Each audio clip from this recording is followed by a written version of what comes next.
పన్నదాన్ని పన్నట్టు నా పానం పోతే నా పిల్లలు నేను రోజుల పిల్లలు ముక్కుల్ల పచ్చలారని మూగలాగరు.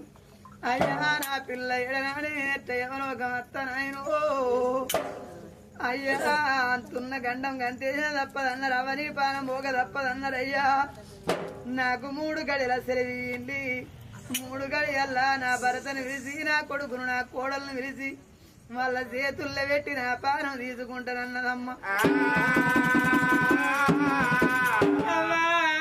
నీకు 3 గడియలు కాదు 10 గడియల సెలవిస్తాను. అవో నీ కళ్ళలనే కనబడతాం ఎవరి కనబడమో అని బగ్గున వండి పాలపిట్టలు అవతారం ఎత్తి పందిరి మీద అది సుత్తానమాట.